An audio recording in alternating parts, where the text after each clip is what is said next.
Momentos de tensión, mensajes indirectos y situaciones pintorescas dejaron el informe presidencial en la sede del Congreso Nacional. La senadora opositora Desirée Massi reprochó duramente al presidente Cartes luego de su exposición.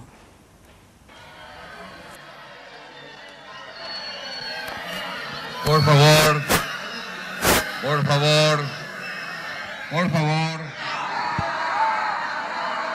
por favor. Por favor, gente. Por favor.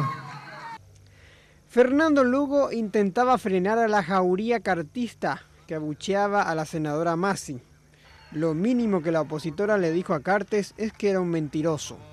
Además le afirmó que violaba la Constitución, que deshonraba a la bandera y que era un honor que la abucheen. Entiendo que le encaró con mucha valentía, recriminándole de manera directa al presidente que presentaba un informe mentiroso. ¿Recuerda las palabras que usó?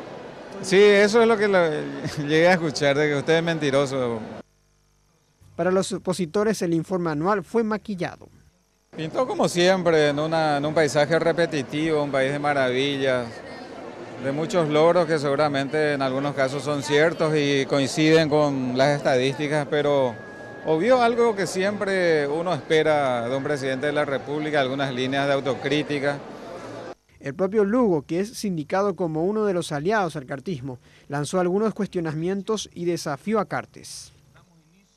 Él vino mostrando las luces, ¿verdad? Nosotros nos encargaremos quizás de hacer resaltar las sombras. ¿Cuál sería una sombra, senador? La inseguridad, por ejemplo. Yo creo que hay un déficit grande de inseguridad que no se ha dado en los últimos 50 años. El crecimiento de la pobreza, por ejemplo, que es un reconocimiento del informe oficial de este gobierno. Básicamente Los ahorros que se hicieron en las instituciones podía haber no crecido la deuda externa.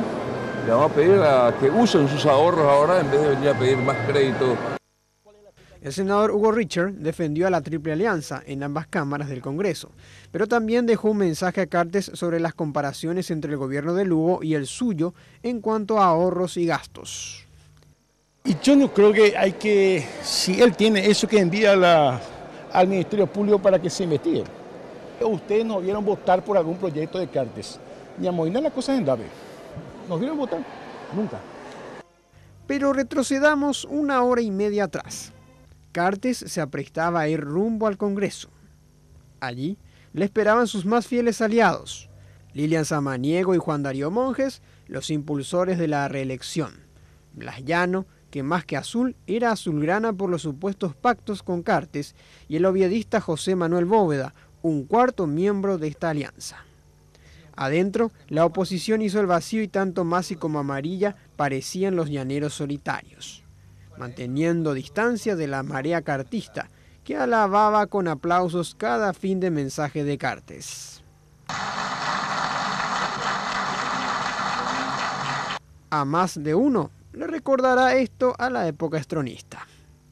Pero otros no se veían tan entusiasmados, que tuvieron que echarse una siestita, como el político luguista Ricardo Canese. Para cerrar este paseo pintoresco, estas fotos recorrieron las redes. Primero, lo posteado por la polémica conductora de radio Milva Gauto, con la cara de Lugo, después que Cartes se jactaba en que invirtió más que el ahora presidente del Senado, cuando era titular del Ejecutivo. Esto demuestra que Cartes estuvo en su zona de confort. ¡Excelente, presidente! Muchas felicidades, presidente, por su gestión. ¿Cómo está nuestra sesión? Para la felicidad del pueblo paraguayo, todo lo que está haciendo, presidente. Le felicito, presidente. Gracias, presidente. Y esta es la foto que prácticamente evidencia de lo que se venía tramando desde hace tiempo. Una alianza que hasta ahora internamente no se entiende, pero que intentaron llevar a cabo una reelección. Pero como no pudieron, ahora copan con sus mayorías e intereses el Parlamento.